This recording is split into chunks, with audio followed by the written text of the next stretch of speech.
नमस्कार, डीडी राजस्थान के कार्यक्रम हेलो डॉक्टर में आप सभी का स्वागत है। मैं हूं अर्पिता माथुर आपके साथ।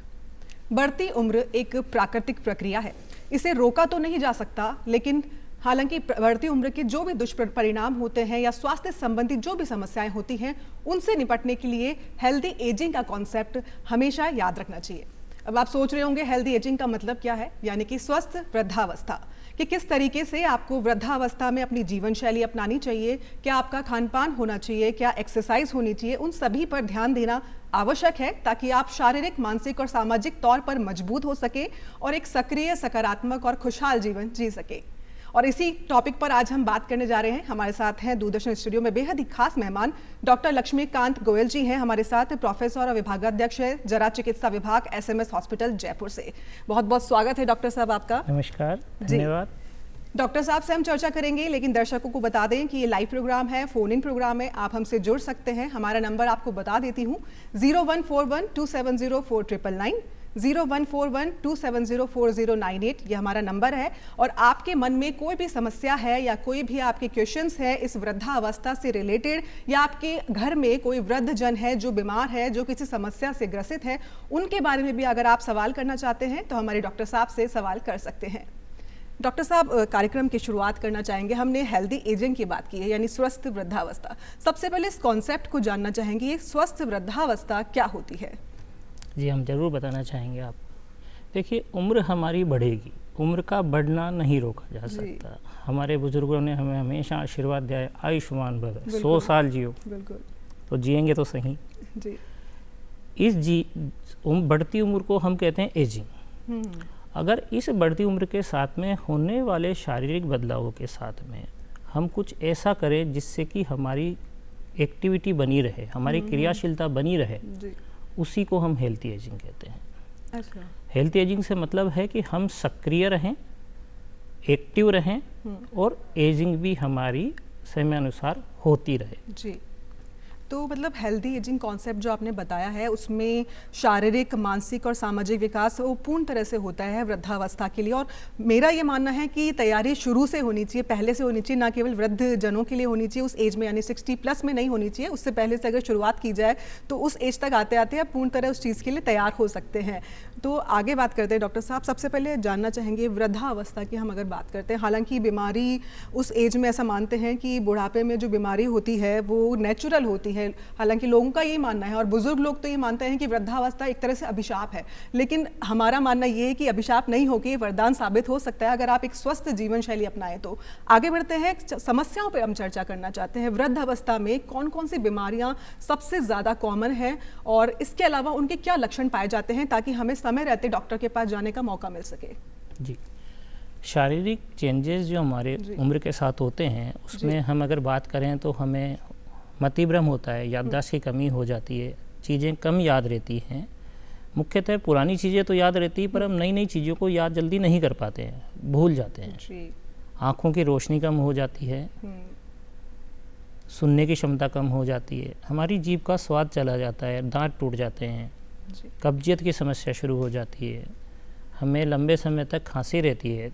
जो लोग स्मोकिंग करते थे, धूम्रपान करते थे, या जो हमारी बुजुर्ग महिलाएं हैं, माताएं बहनें जो कि चूल्हे पे काम करती थी, उनको फेफड़ों की समस्या शुरू हो जाती है, जिसको हम COPD कहते हैं या दमा कहते हैं। अस्थमा भी कई लोगों को होता है। इसके अलावा ब्लड प्रेशर की दिक्कत शुरू हो जाती है, दिल के कई रोग शुरू हो जाते हैं, डायबिटीज़ शुरू हो जाती है, चलने फिरने में दिक्कतें शुरू हो जाती है, जो कि मुख्यतः जॉइंट में जोड़ों के दर्द की वजह से होती हैं। पैरों में सूजन भी आ सकती है।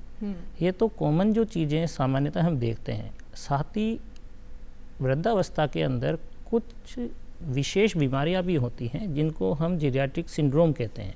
अच्छा। इनको सिंड्रोम नाम इसलिए दिया गया क्योंकि ये बहुत बड़े पैमाने पर पाई जाती हैं और बहुत सारे हमारे सीनियर सिटीजन इनसे प्रभावित होते हैं। इनमें से कुछ हैं इमोबिलिटी, गतिशीलता की कमी हो जाना। वो कमी किसी भी कारण से हो सकती है। मुख्यतः आपके जोड़ों में दर्द रहता है तो आप नहीं जा पाते, या आपको जाते वक्त चक्कर आने का, खड़े होते ही चक्कर आने का लगता है तो आप चलते ही नहीं हैं। उसी वजह से आप घर पे सबसे पहले तो घर पे रहना शुरू करते हैं, फिर अपने कमरे तक सीमित हो जाते हैं और धीरे धीरे अपने पलंग तक ही सीमित हो जाते हैं। इसको हम गतिशीलता की कमी या इमोबिलिटी कहते हैं। दूसरी समस्या आती है फॉल, गिरना। हमारे वृद्धजन बार बार गिर जाते हैं। अगर आप एक बार गिर गए तो ये संभावना है कि 70% रिस्क है कि आप अगले साल फिर गिरेंगे। अच्छा, तो ये कमजोरी के लक्षण मानते हैं या कोई और बीमारी? गिरने के कारण कई हो सकते हैं, चाहे वो आपकी संवेदना की कमी हो, दिखने में कमी हो, आपको ये असेस करने में दिक्कत होती है कि सीढ़ियाँ कितनी नीचे हैं, आप अंदाज़ा नहीं लगा पा रहे और आप सीढ़ी उतरने की कोशिश करते हैं, अंदाज़ा गलत होने की वजह से आप सीढ़ी उतरते टाइम गिर जाते हैं। ओके। उबड़ खाबड़ जगह पे आप चलते हैं, आप उबड़ खाबड़ जगह का अंदाज़ा नहीं लगा पाते तो भी आप गिर जाते हैं। मतलब हमारा प्रेजेंस ऑफ माइंड कमज़ोर हो जाता है उस वक्त। प्रेजेंस ऑफ माइंड भी कम हो जाता है। साथ में पेरिफेरल न्यूरोपैथी एक बीमारी होती है तंत्रिकाओं की, जिसमें तंत्रिकाएं पूरी तरह से काम नहीं करती। हमें जो सेंसेशन जाते हैं, संवेदन जाते हैं, पैरों से, हाथों से, सब जगह से जाते हैं, जॉइंट से भी जाते हैं। तो जब न्यूरोपैथी हो जाती है तो सेंसेशन नहीं जाते, उसकी वजह से भी गिरने की रिस्क बढ़ जाती है। अच्छा। एक बीमारी होती है पोस्चरल हाइपोटेंशन, जिसको हम कहते हैं, जिसमें कि जैसे ही व्यक्ति खड़ा होता है उसका बीपी एकदम से गिर जाता है। जब बीपी कम हो जाता है तो मस्तिष्क में रक्त का प्रवाह कम हो जाता है, कुछ सेकंड्स के लिए व्यक्ति गिर जाता है। ये सब कुछ सेकंड्स में ही होता है, तो व्यक्ति को पता भी नहीं लग पाता कि मेरे साथ क्या हुआ। तीसरी चीज़ की हम बात करते हैं तो हम कहते हैं कॉन्स्टिपेशन। कब्ज की समस्या 100 में से 70 बुजुर्गों के साथ देखी गई। हाँ, वो मेटाबॉलिज्म कमज़ोर हो जाता है उस कंडीशन में। जी। ये इतनी गंभीर समस्या हो जाती है कि हमारे सीनियर सिटीजन को जब हम सुबह कहते हैं ना, अम्मा बाबूजी राम राम, तो कहते हैं राम राम नहीं भैया, मेरा पेट ठीक करो, मेरे बहुत कब्ज रहती है। जी। कब्ज की वजह से उनका खाना पीना कम हो जाता है, उनकी दिनचर्या पूरी तरह से प्रभावित हो जाती है। बिल्कुल। डॉक्टर साहब, जिस तरीके से आपने बात की वृद्धावस्था के बारे में, लक्षणों पर हमने नज़र अभी डाला है, लेकिन अगर हम बात करें ओवरऑल वृद्धावस्था की, तो महिलाएं और पुरुष में वृद्धावस्था के क्या मायने हैं, सबसे पहले वो हम जानना चाहेंगे। महिलाओं और पुरुषों में वृद्धावस्था फ़र्क पड़ता है। मेनोपॉज महिलाओं में जल्दी हो जाता है, एंड्रोपोज जो मेनोपॉज का ही समकक्ष है पुरुषों के अंदर, वो थोड़ा लेट होता है। मेनोपॉज होने की वजह से हार्मोनल चेंजेस कुछ हो जाते हैं, जिससे कि एस्ट्रोजन प्रोजेस्टेरोन की दिक्कत शुरू होने की वजह से हड्डियों में कैल्शियम कम हो जाता है जी। ऑस्टियोपोरोसिस जिसको हम कहते हैं, ये बीमारी महिलाओं में जल्दी आती है, इसलिए आप देखेंगे कि महिलाओं की हड्डियां कमज़ोर रहती है, हम सामान्य रूप से कहते हैं जी। हम देखते हैं कि बुजुर्ग महिलाओं की कमर झुक जाती है, पुरुषों की कम झुकती है। उसका कारण यही है कि ऑस्टियोपोरोसिस की वजह से हड्डियाँ सीधी नहीं रह पाती, उनकी थोड़ी सी झुक जाती है। दूसरी बात है कि चिड़चिड़ापन जो महिलाओं में जल्दी आ जाता है, उसका कारण भी ये मेनोपॉज ही होता है। उसकी हार्मोनल चेंजेस की वजह से उनका स्वभाव थोड़ा सा बदल जाता है, चिड़चिड़ापन, जल्दी गुस्सा करना, ये उनमें आ जाता है। ये एक उम्र के साथ होने वाली स्वाभाविक प्रक्रिया है, ये कोई अलग से बीमारी नहीं है।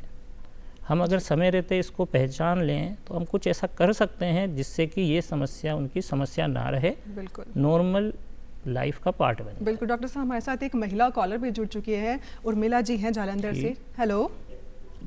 हेलो, हाँ जी, मैंने पूछना था, मुझे ना न्यूरोपैथी है जी, तो पैरों में डायबिटिक हूँ और मुझे B12 के लिए कौन सा मेडिसिन ले सकती हूँ? लाइट का B12 चाहिए या कोई इंजेक्शन लगवा सकती हूँ? सबसे पहले आपकी उम्र जानना चाहेंगे मैम हम। मेरी 66 जी जी। तो B12 के बारे में पूछ बहुत अच्छा सवाल पूछा उन्होंने। जो वेजिटेरियन हैं, शाकाहारी लोग हैं हम, हमारे B12 की कमी मुख्यतः हम में ही पाई जाती है, क्योंकि B12 का सोर्स हमारे पास में दूध ही रहता है एक जी। जैसे इन्होंने मैडम ने बताया कि उनके डायबिटीज़ भी है जी। हो सकता उनके न्यूरोपैथी के अब उनके पास में 2 कारण हो गए, डायबिटीज़ भी हो गई और B12 की कमी भी हो गई जी। B12 के इंजेक्शन और गोलियां दोनों बाज़ार में उपलब्ध हैं। किसी योग्य चिकित्सक की सलाह से वो B12 के इंजेक्शन भी लगवा सकती हैं और B12 की गोली रोज़ एक ले भी सकती हैं। बिल्कुल, मैं आशा करती हूँ कि आपको आपके सवाल का जवाब मिल गया होगा। डॉक्टर साहब, आगे बढ़ते हैं। अगर इस उम्र में कोई बीमारी हमें हो जाती है या कोई लक्षण हमें नज़र आते हैं, तो सबसे पहले किस तरह की जांच हमें करवानी चाहिए? वृद्धावस्था की कंडीशन की मैं बात कर रही हूँ, कौन कौन सी जांचें नियमित तौर पे बुजुर्गों को करवानी चाहिए? हम हमेशा कहते हैं कि दुर्घटना से बचाव ज़्यादा ज़रूरी है। बिल्कुल। कोई बीमारी हो आपके, उससे अच्छा है कि हम उस बीमारी को पहले ही पहचान लें जी। तो बीमारी विकराल रूप ना लें। बिल्कुल। सावधानी बीमारी को पहचानने में, जल्दी पहचानने में, उसका जल्दी इलाज लेने में ही है। उसके लिए हम कुछ हेल्थ चेकअप की सलाह देते हैं, जिनको हम प्रिवेंटिव हेल्थ चेकअप कहते हैं। अच्छा। उनमें आते हैं ECG जो दिल के लिए होती है, एक्सरे आपके फेफड़ों के लिए, सोनोग्राफी जिससे आपके पेट में सारे ऑर्गन्स का पता लग जाता है, CBC जिसके अंदर हीमोग्लोबिन का भी पता लग जाता है, आपकी प्लेटलेट का पता लग जाता है, आपकी WBC श्वेत रक्त कणिकाओं का हमें पता लग जाता है। ब्लड शुगर हम कहते हैं आप फास्टिंग ब्लड शुगर दीजिए, जिसमें कि सुबह बिना चाय पिए शुगर का हम चेक करवाते हैं जी। किडनी के फंक्शन के लिए रीनल फंक्शन टेस्ट हैं और लीवर के लिए हम लीवर फंक्शन टेस्ट की सलाह देते हैं। लीवर फंक्शन टेस्ट में हम पीलिया को भी देखते हैं, बिलिरुबिन को, लीवर के एंजाइम जो SGOT SGPT होते हैं उनकी भी जांच होती है और साथ में शरीर में एल्ब्यूमिन की भी जांच होती है, जिससे पता लगता है कि आपका न्यूट्रिशन स्टेटस कहता है, आप जो शरीर में ले रहे हैं वो सही आ रहा है या नहीं आपके शरीर में।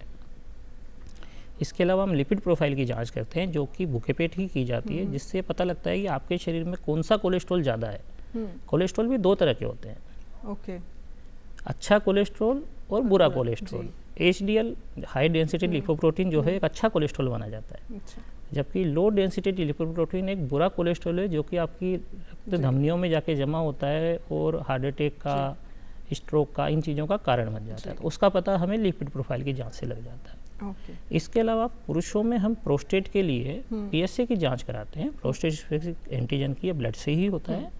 महिलाओं में हम CA-125 नाम का एक टेस्ट होता है, जो कि ओवरी के कैंसर का पता लगाने की प्रारंभिक स्टेज में की जांच होती है, वो हम करवाते हैं। बिल्कुल।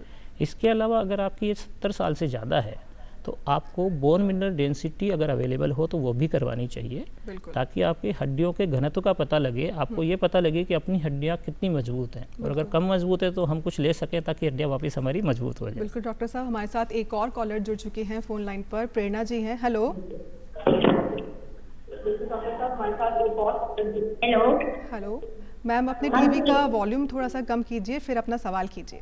हाँ, मेरा नाम मिसेस प्रेरणा था, मेरी एज 61 ईयर्स है जी। और मेरे को काफी सालों से बार बार मोशन चलेगा, मोशन के साथ चिकना पदार्थ निकलता है, गैस है, एसिडिटी है, शरीर में कहीं ना कहीं दर्द बना रहता है मेरे को, और जो हाथों की उंगलियों के बीच वाली जगह की चमड़ी उखड़ती है, उसमें छाले पड़ते हैं, सूजन रहती है, लालाश रहती है, बहुत जब साबुन पानी में हाथ रहता है तो उसमें खुजली भी आती है, नाखून की आजू बाजू की जो चमड़ी है उसमें भी छाले पड़ते हो, और मेरी ज्यादा पाचन की समस्या है। 26 मार्च को मेरे को 4 बार क्या कहते हैं वाटरी मोशन हुए, उसके बाद 27 को ठीक रहा, 28 तारीख को फिर से मेरे को वाटरी मोशन हुए। उसके बाद मैंने आयुर्वेदिक दवाई ली, उससे क्या है वाटरी मोशन तो बंद हुए, लेकिन डेली में 8-9 बार टॉयलेट जाती हूँ। मतलब उनका मेटाबॉलिज्म पूरी तरह से बिगड़ रहा है और काफी समझ रहा हूँ आपके साथ दिक्कत ही हो रही है।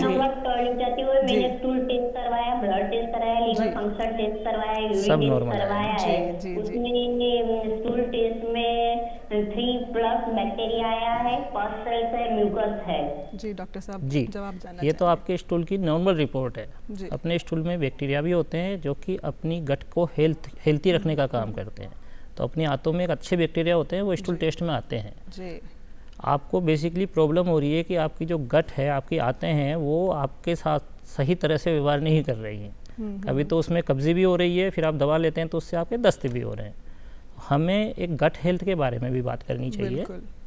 आपकी गट को स्वस्थ रखना आपकी ही जिम्मेदारी है। अगर हम खाना ऐसा खाएंगे जिसमें कि फाइबर हो और सुपाच्य भोजन हो, गरिष्ठ भोजन हमें नहीं लेना होता है। बिल्कुल। अगर आप सुपाच्य और फाइबर युक्त भोजन खाएंगे तो आपकी गट ठीक रहेगी, आपको दस्त वाली जो बार बार दिक्कत हो रही है और जो पेचिश की आप समस्या बता रहे हैं, दोनों ही आपके नहीं होगी। फाइबर युक्त भोजन के अंदर आते हैं फल, जो रेशेदार फल होते हैं। हम हमेशा कहते हैं कि आप जूस नहीं पीजिए, आप फल खाइए। बिल्कुल। आप नारंगी का जूस पीते हैं, नहीं, नारंगी पूरी खानी है, क्योंकि नारंगी के जो रेशे हैं वो अपने काम करते हैं। केले को मैश करके नहीं खाना है, केला सीधा खाना है, उसका जो फाइबर है वो अपनी गट को हेल्थी रखने का काम करता है। जूस में वो फाइबर खत्म हो जाता है, जूस से अपन फाइबर हटा देते हैं। मौसमी का जूस निकालेंगे तो फाइबर तो अपन निकाल देंगे कचरा मान के, जबकि वही अपने गट को हेल्थी रखता है। इसी से मिलता जुलता मेरा सवाल है डॉक्टर साहब, आहार की आपने बात की कि कैसा हमारा पोषण होना चाहिए, बुजुर्गों का किस तरीके से होना चाहिए, 60+ खास करके, और खान पान कैसा होना चाहिए, आपने बताया फाइबर युक्त भोजन ज़्यादा करना चाहिए। उसके साथ मैं ये भी जोड़ना चाहूँगी कि पानी का इंटेक कितना होना चाहिए, तो उस पूरे ओवरऑल जो फूड होता है हमारा, किस तरीके से लेना चाहिए और कितना कितना क्वांटिटी में लेना चाहिए। बहुत अच्छा बात की आपने, उनकी समस्या भी गट हेल्थ की थी। देखिए, हम शुरू से आज सुनते आ रहे हैं कि अगर अच्छा खाए मन अन्न, स्वस्थ रहे मन। बिल्कुल। अगर हमारा खान पान अच्छा होगा तो हमारा जीवन भी स्वस्थ ही रहेगा, क्योंकि हमारा स्वास्थ्य सही होगा। बिल्कुल बिल्कुल। हम सीनियर सिटीजन्स जो हमारे हैं उनके साथ में दिक्कत आती है कि उनके शरीर में प्रोटीन की कमी हो जाती है। हम ये हमेशा कहते हैं कि आप अपनी डाइट में प्रोटीन बढ़ाइए। प्रोटीन का सोर्स क्या हो सकता है? अपने फलियाँ, छोले की फली, ग्वार की फली, ये अपने प्रोटीन का सोर्स होती हैं। बीज, मूंगफली, दालें अपनी, ये अपने लिए प्रोटीन का सोर्स होती हैं। दूसरा सोर्स होता है अपना पनीर, दूध, दही, लस्सी, यानी दूध और दूध के उत्पन्न होने वाले जो पदार्थ हैं ये अपने लिए प्रोटीन का अच्छा सोर्स होते हैं।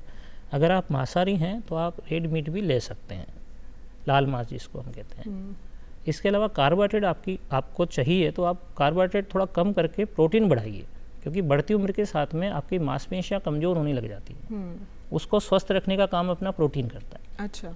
साथ में अपने को गुड कोलेस्ट्रॉल को बढ़ाना है, बैड कोलेस्ट्रॉल एलडीएल को कम करना है, तो अपने को चिकनाई नहीं लेनी है। बिल्कुल।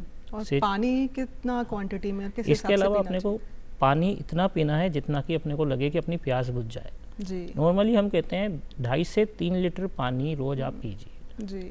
रात को सोने के 1 घंटे पहले पानी कम कर दीजिए, वरना क्या होगा, रात को आप सोएंगे आपको बार बार पेशाब जाना पड़ेगा, आपकी नींद खुल जाएगी उससे। बिल्कुल। तो डॉक्टर साहब, इसी से मिलता जुलता एक और मेरा सवाल है। हालांकि आपने आहार की बात की, फूड की बात की, हैबिट्स की बात की, पानी की बात की, स्ट्रेस बहुत ज़्यादा आज के समय में देख सकते हैं। आज की जिस तरीके से जीवन शैली है, खास करके वृद्धावस्था की अगर हम बात करते हैं, तनाव बहुत ज़्यादा उनका एक रोल प्ले करता है उनकी समस्या में, उनकी बीमारी में।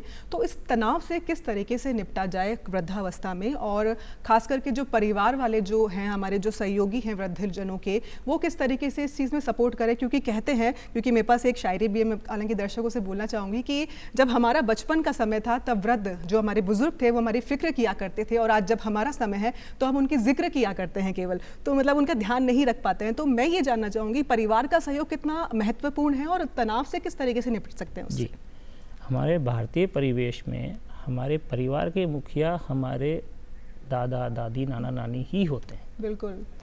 आज के समय में क्या हुआ है कि परिवार में जो बच्चे हैं वो सब बाहर चले गए जी, या वो अपने आप को इतना ऐसा समझने लगे हैं कि वो जिक्र करते हैं, फिक्र नहीं करते। वही मैंने बोला, फिक्र की जिक्र करते हैं पर फिक्र नहीं कर पाते। हमारे सीनियर सिटीजन है, या तो वो अपना व्यवसाय अपने बच्चों को समर्पित कर चुके होते हैं या सेवा से रिटायर हो चुके होते हैं। अब उनके पास समय तो है, परंतु वो समय कहाँ व्यतीत करें, वो जगह उनको परिवार या समाज ही दे सकता है। बिल्कुल सही बात है। हम वृद्धजनों से भी अपेक्षा करते हैं कि आप परिवार के कामों में जुड़िए। सोशलाइज होना ज़रूरी है। महिलाओं से अपेक्षा की जाती है, घर में अपेक्षा करती है, बहू भी सोचती है कि मेरी सास है तो सब्जी तो वो काट ही देगी। सास अगर सब्जी काटेगी तो सब्जी भी कटेगी, सब्जी अच्छी भी बनेगी, तो परिवार भी अच्छा रहेगा अपना। पुरुषों से अपेक्षा की जाती है कि बाजार का सामान काम कर लें थोड़ा सा। पोते पोतियों को स्कूल से आ रहे हैं तो उनको स्कूल से बस से उतार के घर लाना भी एक बड़ा काम है, जो कि दिखता छोटा है पर वो बहुत बड़ा इम्पैक्ट रखता है हमारे वृद्धजनों के लिए, क्योंकि उनसे परिवार में आत्मीयता बढ़ती है। जी। हम सब यही कहते, हमेशा कहते हैं हमारे वृद्धजनों से कि परिवार में आपकी इम्पोर्टेंस आप ही बना सकते हो। जी, बिल्कुल सही बोल रहे हैं डॉक्टर साहब। हमारे साथ एक कॉलर भी हैं और धनजी हैं, टोंक से हैं। उनका एक सवाल है, मैं आपको बता देना चाहती हूँ। वो ये कह रहे हैं कि उनको हार्ट की प्रॉब्लम है और किस तरीके से वो उससे स्वस्थ रह सकते हैं और घर में किस तरीके से उससे पहले ही बचाव कर सकते हैं। हालांकि उनका सवाल भी हम ले लेते हैं। हेलो। हाँ जी। जी नमस्ते, क्या सवाल है आपका? हाँ जी सर, हमारे यहाँ प्रॉब्लम है, हम सूखी रोटी खा रहे हैं तो हमें क्या क्या सावधानी बरतनी पड़ेगी, कब तक हमारी दवाई चलेगी? जी, वो वही सवाल है उनका कि किस तरीके से हार्ट की प्रॉब्लम से, समस्या से ग्रसित हैं और घर में रहकर किस तरीके से बिल्कुल बिल्कुल। एक्सरसाइज, शारीरिक व्यायाम मानसिक स्वास्थ्य को भी ठीक रखता है, हार्ट को भी ठीक रखता है, अपनी बोन हेल्थ, हड्डियों को भी ठीक रखता है। जी। अगर स्टडीज़ कहती हैं, ये सुझाया भी गया है, गाइडलाइंस भी कहती हैं, सप्ताह में 5 दिन, प्रत्येक दिन 30 मिनट जी, अगर आप ब्रिस्क एक्सरसाइज, ब्रिस्क वॉकिंग करते हैं जी, मतलब अगर आप सप्ताह में 5 दिन प्रत्येक दिन कम से कम 30 मिनट तक आप इतना चलें कि आपके हाफनी आ जाए। जैसे आप मुझसे पूछे तो मैं कहूँ मैडम 1 मिनट रुकिए मैं बताता हूँ, बस इतनी हाफनी आ जाए। अगर हम 30 मिनट सप्ताह में 5 दिन कर लें तो हमारी हार्ट भी ठीक रहेगा, बोन हेल्थ भी ठीक रहेगी, हमारे जॉइंट भी ठीक रहेंगे और हमारा मानसिक स्वास्थ्य भी अच्छा रहेगा।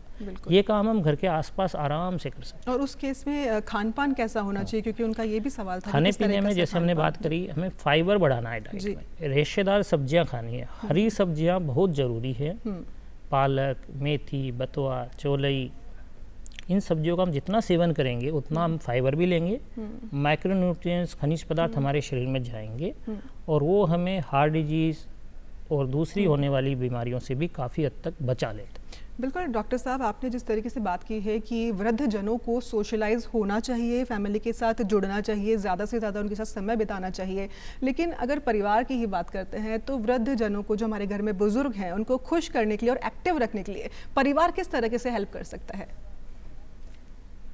मेरे परिवार में अगर मेरे वृद्ध माता पिता हैं जी, तो मैं बड़ा भाग्यशाली हूँ जी।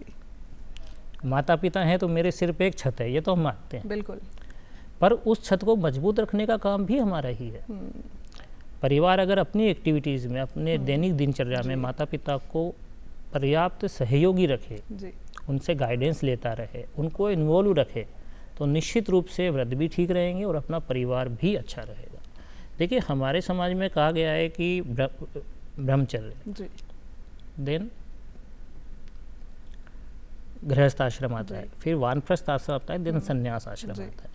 60+ में हम कहते हैं कि अब आपको वानप्रस्थ और संन्यास आश्रम की तैयारी है। इसका मतलब ये नहीं है कि आपकी जिम्मेदारियां पूरी हो गई, और परिवार को भी ये नहीं है कि अब ये बुजुर्ग हो गया, अब इनसे कोई काम नहीं रहा। अरे भाई नहीं, आपको जो मार्गदर्शन मिलेगा वो तो बुजुर्गों से ही मिलेगा। आपके समाज की रीति जो भी है वो सब बुजुर्ग ही बताएंगे आपको। बिल्कुल। डॉक्टर साहब, हमारे साथ एक और कॉलर जुड़ चुके हैं फोन लाइन पर, बस्ती से हैं। हेलो।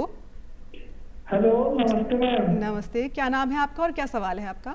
अजय मैडम, मैं ना बस्ती से बोल रहा हूँ। मेरे पापा है 70 साल की एज उनकी, तो बार बार एक ही बात पूछते हैं कि मेरे को डर लगता है, वो विश्वास नहीं करते हमारे ऊपर, तो इसका कोई समाधान है क्या? मतलब वो मानसिक स्थिति से ज्यादा गुजर रहे हैं। जी बिल्कुल, इसका समाधान आपके पास ही जी। ऐसा क्यों हुआ? या तो उनको डर लगा किसी चीज़ से जो कि आपसे उन्होंने कही होगी या आपसे कह नहीं पा रहे हैं, तो उनका विश्वास वापस आपको हासिल करना है, उनका डर भी चला जाएगा और वो स्वस्थ भी हो जाएंगे। आपके निकटतम स्वास्थ्य केंद्र पर जो डॉक्टर साहब हैं, आप उनके पास जाएंगे उनको लेकर के, तो निश्चित मानिए कि कोई ना कोई कारण है जो कि उनको परेशान कर रहा है, उस कारण का पता लगेगा और आप ही उस कारण को सही कर पाएंगे और उनका डर चला जाएगा। बिल्कुल, क्योंकि आपका सहयोग बहुत ज़रूरी है। हम खुद मिलकर अगर काम करेंगे तो हमारे बुजुर्ग जो हैं पूरी तरह से सकारात्मक भी रहेंगे, सक्रिय रहेंगे और स्वस्थ रहेंगे। डॉक्टर साहब, आगे बढ़ते हैं। बुजुर्गों की बात हो रही है, दवाएं जो होती है, कई बार बुजुर्ग बिना बीमारियों के भी दवाओं का इंटेक काफ़ी ले लेते हैं। ज़रा सा कोई दर्द होता है तो ये दवाई ले लेते हैं या ओवर द काउंटर मेडिसिन ले लेते हैं। आपसे जानना चाहेंगे कि किस तरह की दवाइयाँ और कौन कौन सी दवाइयाँ उनको लेनी चाहिए और किन दवाइयों में सावधानी बरतनी बहुत आवश्यक है? देखिए, कोई भी दवा लें तो चिकित्सक की सलाह के बिना ना लें। बिल्कुल। हम यही कहते हैं कि आपके घुटनों में दर्द है तो भी आप दर्द की दवा मत लीजिए, पहले एक बार डॉक्टर साहब के पास जाइए। हो सकता है कि आपको कुछ एक्सरसाइज वो बताएं, कुछ व्यायाम बताएं, उन व्यायाम को करने से ही आपका दर्द ठीक हो जाए, आपको दवा की जरूरत ही ना पड़े। हम दवाइयों की बात करते हैं तो हमेशा हम पॉलीफार्मेसी की बात करते हैं कि 5 या 5 से ज़्यादा दवाई अगर कोई बुजुर्ग ले रहा है किसी भी कारण से, तो हम कहते हैं कि ये पॉलीफार्मेसी के मरीज़ हैं जी। हम उन दवाइयों को असेस करते हैं कि इन दवाइयों की इनको ज़रूरत भी है या नहीं है। दवाइयों के साइड इफ़ेक्ट भी होते हैं, बिल्कुल होते हैं। दवाइयों के और बीमारी के इंटरेक्शन भी होते हैं जिनको हम ड्रग डिजीज इंटरेक्शन कहते हैं। और एक बड़ी इंटरेस्टिंग चीज़ होती है प्रेस्क्रिप्शन केस के जी। आपने एक दवाई ली, उसका कुछ साइड इफ़ेक्ट हुआ, उसके लिए आपने फिर दूसरी दवाई ली, फिर उसका साइड इफ़ेक्ट हुआ तो उसके लिए आपने तीसरी दवा ली। हमने क्या करना है, जब आप हमारे पास आएंगे या चिकित्सक के पास जाएंगे, वो कहेंगे कि ये तीनों दवाइयाँ बंद कर दो और जो आपके पहली बीमारी थी उसके लिए हम दूसरी दवाई दे देते हैं आपको। आपके बीपी था, आपने एम्लोडिपिन ले ली, अच्छा। डॉक्टर साहब ने लिखी कि एम्लोडिपिन 2.5 mg, आपका लगा कि नहीं ज़्यादा ले लेता हूँ, आपने ज़्यादा कर दी, पैरों में सूजन आ गई, आपने Lasix भी ऐड कर ली उसके लिए। अब उससे रात को पेशाब ज़्यादा आने लग गया तो आपको लगा मेरी प्रोस्टेट हो गई, तो उसकी और डॉक्टर साहब ने क्या किया, एम्लोडिपिन को बंद करके दूसरी दवा दे दी, तो दोनों तीनों चीज़ें सही हो गई। तो खुद बिना चिकित्सक की सलाह के अपने मन अनुसार दवा नहीं लें, ये हमारी करबद्ध प्रार्थना है। हम देखते हैं कि दवाइयों के साइड इफेक्ट की वजह से लोग गिर भी जाते हैं, फ्रैक्चर हो जाता है। कारण चक्कर आए थे, चक्कर क्यों आए थे, उस दवा का साइड इफेक्ट हुआ, किसने लिखी कि वो हमने तो ले ली थी उसको। जी। दवाइयाँ ना लें बिना चिकित्सक की सलाह के। हम जीरियाट्रिक्स में हमेशा कहते हैं गो लो गो स्लो। इसका तात्पर्य हुआ कि जो भी दवा की हम मात्रा देते हैं वो कम मात्रा से शुरू करते हैं और उसको धीरे धीरे बढ़ाते हैं। हमारे कई फ्रेंड नाराज हो जाते हैं कि हम इतनी कम दवाई क्यों दे रहे हैं। भैया हम इसलिए दे रहे हैं कि दवा का साइड इफेक्ट तो नहीं आ रहेगा, वो हमें देखना पड़ेगा। बिल्कुल। हर मनुष्य अपने आप में विशेष होता है। बिल्कुल है। 2 ह्यूमन बॉडी एक जैसी नहीं हो सकती। हाँ। एक दवा किस पे क्या असर करेगी उसको हम धीरे धीरे असेस करते हुए ही दवा देते हैं। बिल्कुल। तो आपसे निवेदन है कि अपने मन से किसी केमिस्ट से जाकर के उसको जोर जबरदस्ती करके कोई भी दवा ना ले। बिना चिकित्सक की सलाह के अगर आप कोई दवा लेते हैं तो ये निश्चित मानिए कि उसका कोई ना कोई दुष्प्रभाव आएगा। बिल्कुल डॉक्टर साहब, कई समस्या ऐसी होती है जिसमें वैक्सीनेशन की बहुत ज़रूरत होती है, खास करके आफ्टर कोविड। कई देखने को मिला है कि वैक्सीनेशन के प्रति लोगों में क्रेज़ बढ़ा है कि भाई जरा सा कुछ हुआ तो पहले वैक्सीन लगवा लो। लेकिन मैं ये जानना चाहती हूँ कि किन किन समस्याओं में वैक्सीनेशन महत्वपूर्ण है। वैक्सीन की जनित कुछ बीमारियां ऐसी होती है जिसमें कि वैक्सीन से हमें फ़ायदा होता है। हम उनको वैक्सीन प्रिवेंटेबल डिजीज़ कहते हैं। ओके। इनमें आती है, जैसे आपने कोविड के बारे में जिक्र किया अभी, जब कोविड शुरू का वैक्सीन आया था तब हमने कहा कि हम हेल्थ केयर वर्कर को और हमारे बुज़ुर्गों को वैक्सीन लगाएंगे। उसका फ़ायदा हुआ कि हमारे बुज़ुर्ग काफ़ी सही रहे। अच्छा। उनको दिक्कत नहीं हुई सेकेंड वेव थर्ड वेव। मतलब साइड इफेक्ट नहीं हुआ है उसका कुछ? कोरोना का साइड इफेक्ट नहीं हुआ उनको। अच्छा। वैक्सीन लगने की वजह से कोरोना से काफ़ी हद तक बच गए। अच्छा। मुख्य बात है कि वैक्सीन आपकी बीमारी के होने को नहीं रोकता। आपके इन्फेक्शन तो होगा परंतु बीमारी की तीव्रता बहुत कम हो जाएगी। कह सकते हैं कि बीमारी आपको छू के निकल जाएगी, ज़्यादा परेशानी क्षमता को बढ़ा देती है, बहुत बढ़ा देती है। इसमें हम कहते हैं न्यूमोनिया हमारे वृद्धजनों में बहुत होता है। न्यूमोनिया का मेन कारण वृद्धजनों में होता है न्यूमोकोकल इन्फेक्शन। न्यूमोकोकल इन्फेक्शन के लिए वैक्सीन आता है, वो जीवन में एक बार ही लगाना होता है 60 के बाद, 60 की एज के बाद में। तो हम कहेंगे आप न्यूमोकोकल वैक्सीन लगवाइए। एक बीमारी होती है हर्पीज जोस्टर, जिसको सिंगल्स भी कहते हैं। इसके अंदर बॉडी में छोटी छोटी पानी वाली फुंसियाँ बन जाती है गुच्छे के रूप में। फुंसियाँ तो ठीक हो जाती है पर बाद में तंत्रिकाओं की क्षति होने की वजह से बहुत ज़्यादा पेन होता है, न्यूरोपैथिक पेन। उसमें दर्द में आदमी विचलित रहता है, कराहता है उस दर्द से। हम ये कहेंगे कि अगर आप हर्पीज वैक्सीन लगवा लेते हैं तो आपके जो सीविरिटी है डिजीज़ की वो कम हो जाएगी। अगर आपके जीवन में हर्पीज हुआ है तो भी आप वैक्सीन लगवाइए। अच्छा। क्योंकि वो आपकी इम्यूनिटी को उतना ज़्यादा बढ़ाएगा जितना ज़्यादा डिजीज़ नहीं बढ़ाती। बिल्कुल। इम्यूनिटी इंप्रूव करने का तरीका अपने पास में वैक्सीनेशन ही है हर्पीज की। बिल्कुल। दवाइयों के साथ साथ वैक्सीनेशन भी बहुत ज़रूरी है। इसी तरह से टिटनेस का वैक्सीन भी टाइम टू टाइम हमें लगवाना चाहिए। बिल्कुल। ताकि टिटनेस जैसी बीमारी से तो हम बचें। ये कुछ कॉमन डिजीज़ हैं जिनका ध्यान रखना ज़रूरी है। एक इन्फ्लुएंजा का वैक्सीन भी आता है जो कि हर साल लगवाया जाता है अक्टूबर के महीने में, ताकि हम इन्फ्लुएंजा से बचें और बीमार ना हो इतने कि हमें भर्ती होना पड़े। बिल्कुल। तो वैक्सीन प्रिवेंटेबल डिजीज से हम बीमारी की सीविरिटी को काफ़ी हद तक कम कर सकते हैं। डॉक्टर साहब, क्योंकि समय की थोड़ी हमारे पास कमी है, लेकिन जाते जाते हम ये जानना चाहेंगे कि किस तरीके से जो हमारे बुजुर्ग हैं वृद्धावस्था में किस तरीके से स्वस्थ रहें और किस तरह की दिनचर्या अपनाएं। और एक सवाल और मैं इसमें ऐड ऑन करना चाहूँगी कि जब हमें कुछ भी लक्षण दिखते हैं तो डॉक्टर के पास कब जाना चाहिए? जी, जैसे आपने पहला सवाल किया दिनचर्या के बारे में, कैसी लाइफस्टाइल होनी चाहिए? जी। जब आप सुबह उठें तो मेडिटेशन जरूर करें। मेडिटेशन का अपने समाज में मतलब ध्यान से है। ध्यान, प्रार्थना, पूजा, ये सब मेडिटेशन का तात्पर्य है। जी। रोज नहाना, साफ सुथरे कपड़े पहनना भी दैनिक स्वस्थ दिनचर्या का हिस्सा है। भोजन खाएं, उसमें फाइबर अच्छा लें, प्रोटीन अच्छा लें, पर्याप्त पानी पिएं। जी। एक्सरसाइज करें। एक्सरसाइज में ब्रिस्क वॉकिंग बेस्ट एक्सरसाइज होती है, ये अपने को करनी चाहिए हमारे बुजुर्गों को। दिन में थोड़ी सी नींद लें, ज़्यादा लंबी नींद ना लें। 30 मिनट से ज़्यादा की नींद अगर आप दिन में लेंगे तो रात को नींद आने की संभावना आपके काफ़ी कम हो जाएगी। बिल्कुल। बाहर भी जाएं, समाज में लोगों से मिलें, अपने सामाजिक परिवेश को और सुदृढ़ करें। अपने घर में अपना फुल पार्टिसिपेशन रखें। अगर घर में आपकी सहभागिता रहेगी तो परिवार भी खुश रहेगा और आप भी खुश रहेंगे। बिल्कुल। रात को पर्याप्त नींद लें और स्वस्थ रहें। बिल्कुल डॉक्टर साहब। दूसरी बात आपने करी कि हम क्या क्या लक्षण होने पर जाएं, हमें डॉक्टर के पास जाना चाहिए तुरंत। वर्ल्ड हेल्थ ऑर्गेनाइजेशन, विश्व स्वास्थ्य संगठन WHO ने हमें एक ECOP स्क्रीनिंग टूल दिया है। उसमें हम कहते हैं integrated care for older persons. इसके अंदर हम 5 लक्षणों की बात करते हैं। अगर आपको दिखने में कमी है, सुनाई देने में कमी है, आपको चलने फिरने में कठिनाई है, आप कुर्सी से उठ नहीं पाते हैं या चल नहीं पाते हैं, आप चीज़ों को बार बार भूल जाते हैं, या आपके पोषण की कमी है, आपका वजन आपको लगता है कि कम हो रहा है, तो आप अपने निकटतम चिकित्सक के पास जाइए। वो आपका कम्प्रहेंसिव जीरेटिक असेसमेंट या सकल वृद्धावस्था आकलन करेंगे और कारण ढूंढेंगे कि किस चीज़ की कमी की वजह से आपके ऐसा हो रहा है। बिल्कुल डॉक्टर साहब, आप दूरदर्शन स्टूडियो में और बहुत महत्वपूर्ण जानकारी हमारे वृद्ध जनों के लिए आपने शेयर की, उसके लिए बहुत बहुत धन्यवाद आपका। धन्यवाद। और दर्शकों से मेरा निवेदन है कि अपने बुजुर्गों का ध्यान रखिए। ये जो हमारा प्रोग्राम था न केवल बुजुर्गों के लिए था बल्कि उनके परिवारजनों के लिए भी था, क्योंकि उनके सहयोग के बिना बुजुर्ग खुशहाल नहीं हो सकते। उनके साथ रहिए, उनके साथ समय बिताइए और देखते रहिए डीडी राजस्थान। नमस्कार।